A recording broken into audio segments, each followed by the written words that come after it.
very much. We had a very successful day. Pennsylvania was incredible. The crowd was incredible. You saw what was unable to get in. We had thousands of people unable to get in, and I appreciate everybody being there. That was really a terrific moment, I think, coming off the plane, and it doesn't get any bigger than that. I did hear, though, when re-entering the plane, I was told by Mark and Hope and some others that some horrible things were said, fake things, fake news, corrupt news, the kind of news that's ruining your profession. And everyone knows it's totally false. General Keith Kellogg was a highly respected man, couldn't believe when he heard it. And he knows everything about all of it.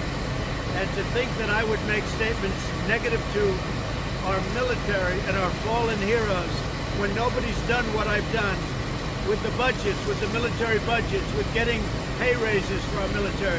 It is a disgraceful situation by a magazine that's a terrible magazine. I don't read it, but I just heard about it.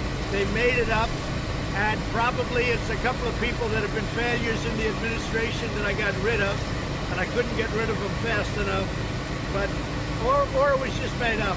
But it's unthinkable. As far as John McCain is concerned, I was never a fan, and I will admit that openly. I disagreed with him on the endless wars. I disagreed with him with respect to the vets and the taking care of the VA. I wanted to do it a much different way, and I think it's proven to be a much more successful way when you look at the success we've had with the VA and with our vets, with choice and with accountability, all the things I've got. So I disagreed with John McCain, but I still respected him. And I had to approve his funeral as president. We lowered the flags. I had to approve that. Nobody else. I had to approve it. When you think, and I'm just thinking back, I had to approve either Air Force One or a military plane to go to Arizona to pick up his casket. And I approved it immediately. I had to approve the funeral because he had a first-class AAA funeral that lasted for 9 days, by the way. I had to approve it. All of that had to be approved by the president. I approved it without hesitation and without complaint. And I felt he deserved it. I disagreed with him on things, but he was a tough guy, but I felt he deserved it.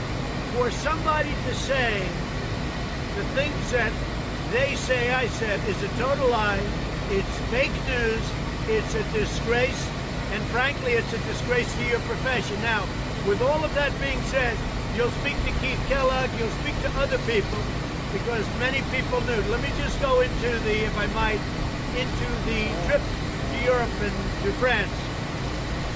I was ready to go to a ceremony. I had two of them, one the following day. It was boring, and I went to that. But the helicopter could not fly. The reason it couldn't fly, because it was raining about as hard as I've ever seen.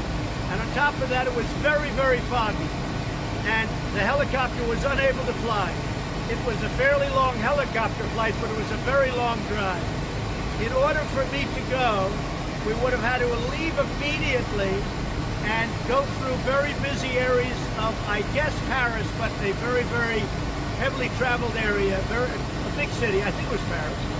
And the Secret Service told me, you can't do it. I said, I have to do it. I want to be there. They said, you can't do it. We'll get you confirmation of this. They said, for you to do that, make that trip, not by helicopter flying over everything. We have to work with the police. We have to work with everything. And I think you'll find on record in the police force, in the areas that we're talking about, areas of Paris that we're talking about, I think you'll find on record requests. And we actually have Secret Service that I'm going to ask to give you details. They said you can't do it. It was 2.5 hours or 2 hours of driving. It was a long drive. They said you can't do it. So I said, no, I want to do it. They said you can't. There was no way I would have been able to do it. And they would never have been able to get the police and everybody else in line to have a president go through a very crowded, very congested area. So I went and I called home. I spoke to my wife. I said, I hate this. I came here to go to that ceremony and to the one that was the following day, which I did go to. I said, I feel terribly. And that was the end of it. Now all of a sudden somebody makes up this horrible story that I didn't want to go. And then they make up an even worse story, calling certain names to our fallen heroes. It's a disgrace that a magazine is able to write it, and anybody that, if they really exist, if people really exist that would have said that, they're lowlifes and they're liars. And I would be willing to swear on anything that I never said that about our fallen heroes. There is nobody that respects them more. So I just think it's a horrible, horrible thing. We made a great evening into, frankly, a very sad evening when I see a statement like that. No animal, nobody, what animal would say such a thing? And especially since I've done more, I think, than almost anybody to help our military, to get the budgets of our military, to get the pay raises for our military. So I just think it's a horrible thing that they're allowed to write that, and we can refute it. We have other people that will refute it. And the one I would like you to speak to is General Keith Kellogg, because he knows exactly the story. But you can also speak to Secret Service. They wouldn't let me go no matter what happened because of security, because of safety. So I want to thank you for being here. There's nothing much more that I can say. All they're trying to do is influence a presidential election where we've gone very high in the polls in the last short period of time, where we're doing very well, where we're going to win, and they're going crazy. The magazine in question is a Never Trumper magazine, probably doing badly. I know nothing about it. I don't read it. I just heard about it now, about this story. But it's a total Never Trumper magazine, and other people that are trying to influence the outcome of a presidential election.